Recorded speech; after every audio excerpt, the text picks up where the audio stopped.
Israel P. So a video no da so da Adom TV Badwam na Sister Sunday so yada na se so dia ho sepeno abreye na efiada ne ye na woda ti me sure so ma ye amamre ne amane de ama no so ho oye guys we ye hwe nye yi entertainment prefect ba ko pe ohenye mu kakra de ama ye ti de aduro so no e wo se edi nkomo ma ye na ya boafo no ase na nsa ne ye beda omo ase no happy birthday nkoma Kofi Inti woye personal assistant de ma Honorable Alexander Kwesi Akwa atomo dambra shebedwani ne personal assistant Kofi Inti ene na woda nti obi onim Kofi bia no on wish na happy birthday se rade a wode no atwa afimu nyina wonfa ni ntwa ni mfia rade de ahye no so oni e wasase so ahoodin mu sika mu bibia rade emfa ndom wode ne fiefo nti Kofi bia wo bia no happy birthday nko emfa ma onyamenya okese pa mamena boafo ya St. Andrew Senior High School ya damwasi pi damwasi bebre kwa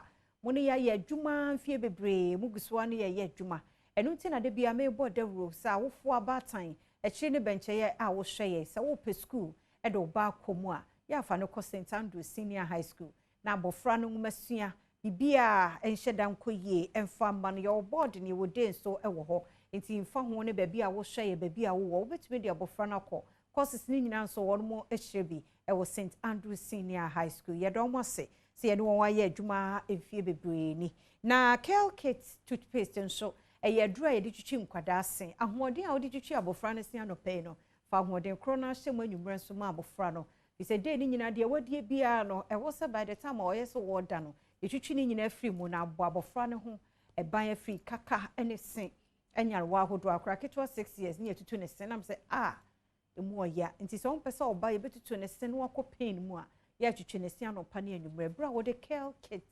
toothpaste etwitwe abofra ne sen kidney ministry upon so akra oso onidi ompa aduane ti am oba atan wa ya ha nya kidney ministry upon ne bi ma no na onidi kama emfa emma osanso na Piwak Natural Health wo madro 3P garlic mixture ya do mo se papa panunum bi ne boost immune system no ma wa hoden na fe fa sorry ye adwuma na awrade nso nhira no koso anye kese nyimaku ya daroma ene yetime tena se de afisem nkomo no ebro ene nso de mi ame papa mu a wa bai de ene no ano no ne yawi me se wanya sika kura enkamfo kura keke matimu ya ode bebre Pastor Dan oba wa hofade kales nyina ekire su a obaye ne tiana me appreciate no honom pa enkamfo de ne yerenya amma sika kura no okamfo a hu se otimu ayo de Pastor Dan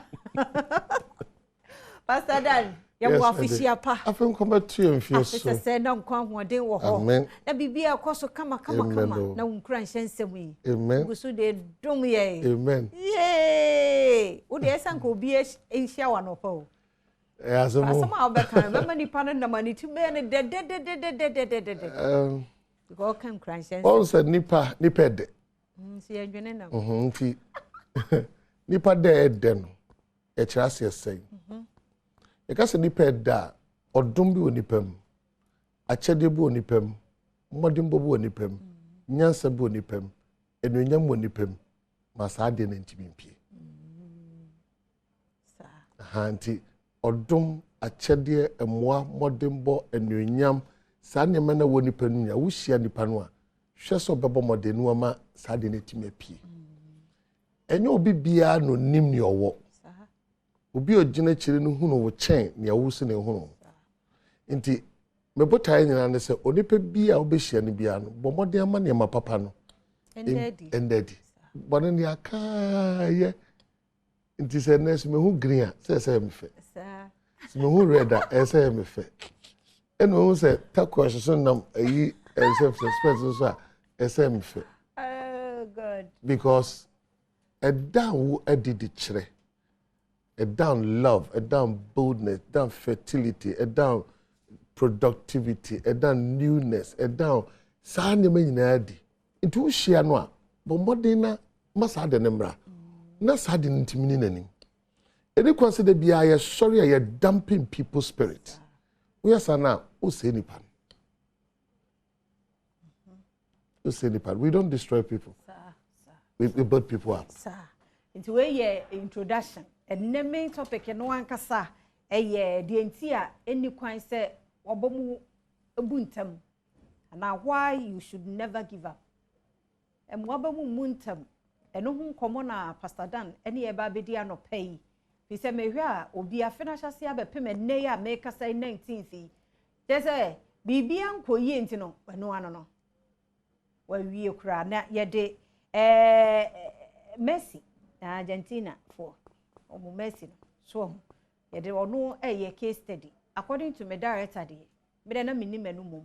But you say Argentina players na team na kasa wo mabre pa omu peja na hwe ti Messi nkwa de say o resign na kura so onye biem because we try bibia say be fa ho wo monye omu ko akansie mu a na ehwehwa wo Messi form sa enti say yes say abakosem o me de Messi de ne ye mfato ho na fe abesi ene de enti ye discuss this topic we fi say ono na ye case study de nso me sure say bia also go through bibia etisemu enti yesi wo abakosemu kakra no omu team Argentina national team here eno omaje World Cup fefefe enye bete say ye meme yiko ye ya yideda daso yi pede mbo no so ne ade daso omu de bi ni ho de yesi aban no kro de ka oman na kra de ka enti ye confess ka he ne de ama se pede mfa ko he ni ha enti yesi akwasi Messi ya so ndo no international enti sika no wo ho yes onu afa de ato no so se obeboa ye frɛ biem so omra no se onu na ehye mema na den kakra mo musika ye mu de mo me enko ne yenkobo eni o abamubuo ni ade aban ni sika no ni nyina ana Messi no so de na nkofo ka pa ye se this year wa boy 4 years beba na pomu ayede wo mobiem eso wo retirement ni nyina kukuru hwiase mu nyina no wampaba enti yese so ohwe Argentina fo na nimu na wonse no na eye ni je de ba na yesu aso wo kuo mu ase eye Messi nintia because waye na nyame nso adom abaso ti medofo enye me na me be kasa but we ene enyina so a ede ene ye topic no aba se edene se de kra no a mo aba mu na Pastor Dan menya ne so de obe break na church ye de enti a eni ho kwan se waba mu buo emfa ho se ne eye 19th December bosomi du ba ko atwam am ye wuradu mienu mu ne de to so du nkono te se ni o de tare na wai asa wo de awiase no enu mu nkoni ye tie san komo yi se wo pie frifie akwa sa wo drive nko ade a join ye on Facebook/Adom TV na ye nkomo ati se ye yentie ni ye na babo ye nyina ya ye te so a ye nso ye interview ye nyina so ya ye fa bio because hu ye sei pastor ka wa ye sei no enye ni saa na tie keke obia wo challenges nti ye tie futuo yi ni ye nyina ye tie a eno na ye de hye hu nkuna nti we ma bribia na se de ahye yafunu mo masa nti papa yansa mu akwa babiem ya me ame de me na asenso so ni aye adwuma che papa babia wotie ene ahoma che sori ye frɛ wa no waba no ye da ase omi nso ye da na ase oni abusua no amen se nya bete e bia wo free dem se by 5 na se wasi kwan so awo we ndam sa na mi show papa topic ni ni die nti a eni kwan se ye give it up e wo bibi ye mo that's it and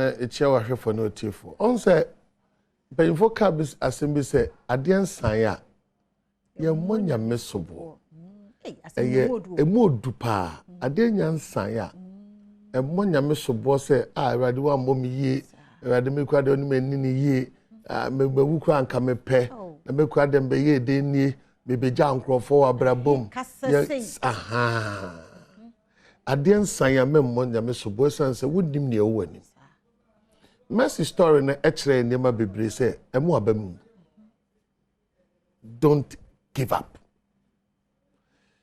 o hwe no a metimi no aka nema be edu enho asem ba rush through one nipa wo challenges e wona pomude ho Messi no oye deformed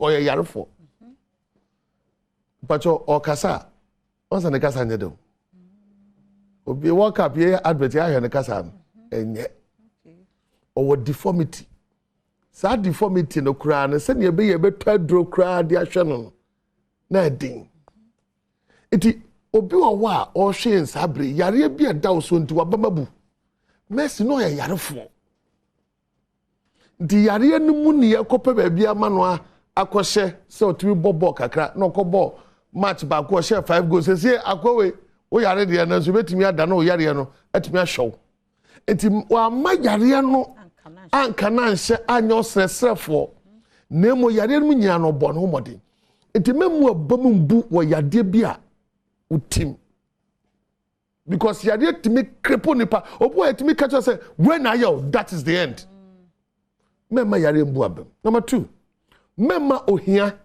a me film no mbu abem awo kire ni ohia awo kire no je say na bushafo ye hiafo mu eye be say bob ko o say awo ye ohia ni without qualification che say ohia pa o say like more especially ye wo bibrimam no ye tai kaso ohia nti obi aka se me ye nti mini bi nti eja wa mu de ni bi woni bi aso de bi ande sa na ye be ye wo ye ma poverty define yen ye ma poverty encourage yen but what I'm just saying obu ama poverty define nti ona na mo nyina ona mo say poverty na tade ye poverty ni ye poverty ni tin ye poverty ni pobo nti oma poverty define no wo about to say you don't have to say it me ameba na me poverty nti oma poverty define but obu also oma poverty and define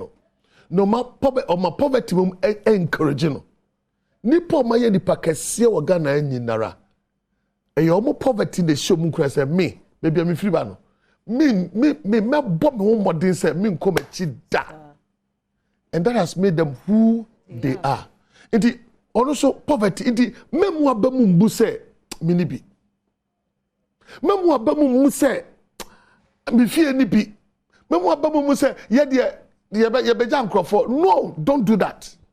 Don't allow poverty to define you. Let poverty encourage you to bring out your best. Number 3. Oni pe bi ade abamu ayeye eye wadom ne achede anyamede ama wo. Wachede. Mafia, you know how to speak. Your greatest gift is speech. What's the people be o kasa omu hu animo? So voice no ye dey. It was our voice no. How do you make that voice better? How do you do your punches? How do you manage your lines? How do you manage your breath so that your communication some na wo kano de bia nipa be gise wo bete voice. Maybe a twem oti Edward Fache. My goodness. Okay. Oti voice was that is man. Godwin Avenobo oti big God. So voice. And no be that one.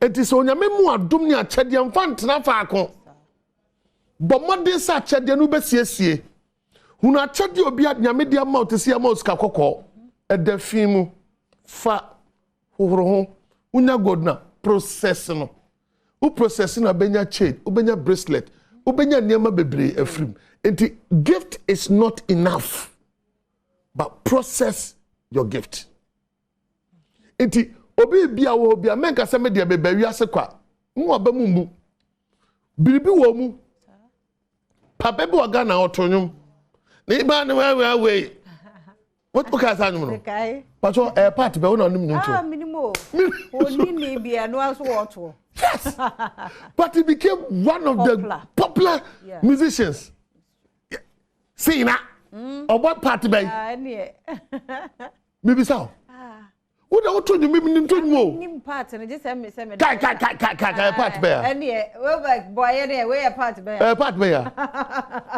But when you say that guy sings on international platform, one time and a half. When we are say it is what it is. Memo being can't tell so we need be who are domnia chedi men for the name compare for the ye would ye. While show the na ye ni ye and no abebo. failure is not failure. Failure is part of success. Onipa bia wadi nkunim bia pe no. Eye ni nkugwo na boa. Nti ya me hunu se nkugwo die no ene se ma de na bawie. Nkugwo die mum ebeboa. 2014 Messi ya Bofanas Emolusiyo. Yes. Badwam Papa. Sankugwo die no ehye ni o sa Argentina mo win cup no. Omo win match no. O man jubilate o. No musu. Esu nko a na me say enti ye tears of joy ya na. Yes, musu. Ya bre. So you must always look at failure in a different perspective. Japan and modern day Japan in the Hiroshima bomb no. And one American journalist of war no mun ye kuntokwa no. And ya blasted Japan say sa so je ni bi wate. What the frɛ wufuo num. Won wi. Ndi go do frɛ wufuo. Sa journalist leteta no. Ndi ohun say afa nkofo yina akɔ no. And ohun say akwa na sorry. The journalist say no say what is the future of Japan? Or say give us tomorrow. Yes. My ochina. And ne any Japan. Iti men who failure as failure, but who say failure is part of your success story. We patchoye Christopher. Okay? Yesu Christo ba so beji wiase obey wiase ajinkwambo a. Oba nipa 12 no kwa no ba kwa mfirim. O ka nyam sem nya ye ensencheri wie okọ na aka 120. Ophelia no succeed. With all the power, with everything. 12 no kwa -1. But ene Yesu ni woni ne sori mu no ene nipa nyina nyankwa. Enti me hunu se eye nkugodie ena medie. Na mo hunu se eye akwanya bi onyam betimi afa so na bi papa bi afrim. Enti a men hwe nkugo no look beyond the defeat. The next thing etimi buama nipa bia otimi you get to that height is teamwork. Teamwork. Hwe omukipa no Osese se owu mama se obewu aman. Obi bibia se opese ukosora. Wonkwa wontimi nyai. Uhia nipa bi. Dia mama se Adom fie nyina ne se obi a ohwe ne ball bia no. Goals o hye no any assist so do so pa. Nokre. Otimi di ma obi se wo so gina hye. Adentra ye nya ne ye abom. So you be a debia otis asese etimi kanipa bom. Don't see yourself as don't see the other person as a competitor. See the person as a complementer. Me in my life, I'm not competing with anybody. Me competing with if there's any competitor, I compete with myself. I want to become a better person. It me who say unu obi si akai. Na mo who say ye boa ye ho. Ye adwuma wo sisi empacho. Ye onipa bebre o ye hu omo. Na so mo na ehwe madwumade yi na hedan ekoso enti eye teamwork na afa wo mafia wo gina na wo ye den wo kasa enti wo person chese me wo ye champion okay edu amedu fidie na hwe abahu ede na wo ye biom light du sese wa ho fa na yera enti teamwork na boa. The next thing, leadership. Everything starts and ends with leadership. Me patrol Brandon Akandi. He's always leading. He leads with boldness. Mpacho when you can form a power. Ni hwe ni panse nyina di nachi. Argentina for ni na ma just so musom.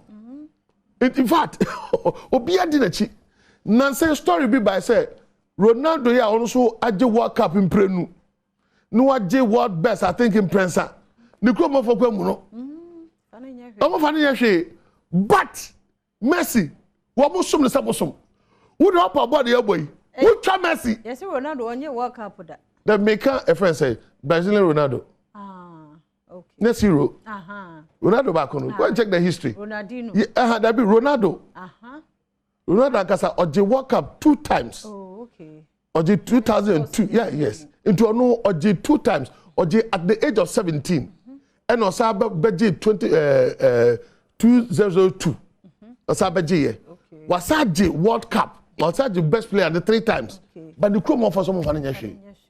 But Messi there almost soon sebosom leadership. Ebini say ebra eniema nko yosi medina. Miri bonimu medina. Yes, into onipa bia so won so be de obi achi a business leadership. Yes, business leadership bena or provide. Hwe ade abrante ye mo pa ne say. Lena Messi. There is this thing obi a wo hia na ametimu akọ anim. Accept change. Okay. Ofri Barcelona no call PSG.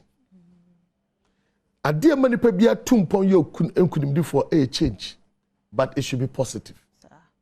Inti one accept this a message na nemu a is say ne was say I be papa. What's the same man my shows are eh. But that's more na ye. Nkani be say omocha kemi. No what you say. What's the same? It's the same una. That is it. You must accept change because one change here over time be out here now. Sir, papa mre na so facha me na yemfa nwi. Yemre na so. Ne ehia power abrabom nyina say look at flexibility. And the man to me, yes, and they be our pen. A branch na deba ko I am a fair and they say, or flexible. Nanka or social pa or Barcelona or call PSG or call Bren was Akofo. O drew a name as me the number 10 Justin was mimpe measure for from. Onipe bia de obedro bia tiase se emre Daniel bet me adano. Men who situation is say maka life is a process. Ene enye ochine ebeyi fa enidaso nante na mfa abamubo nante o kata wani a kunu wodachi menhwe wahwe na mishra o ye wo number na 0249 80 57 47 0249 80 57 47 Pastor Dan so be show nkran ma wa adwendwen wo ha onyina twa obetwa nti ya frɛ no brace mu nso ya mi hira so be sa na wo hwɛ ye aseda no de St Andrew Senior High School KLK Toothpaste Kidney Ministry of Piwak Natural Health Omodro 3P Galak Meshta Omadaroma ena yetumi de afisem nkomo we ehien ebre wo Facebook/Adom TV sa ko bie na repeat na san tie medi afia amankwa tamaklo me ko oman ne kwabna sante ne mpenifo na ye krado de mpensempensemu no etwaso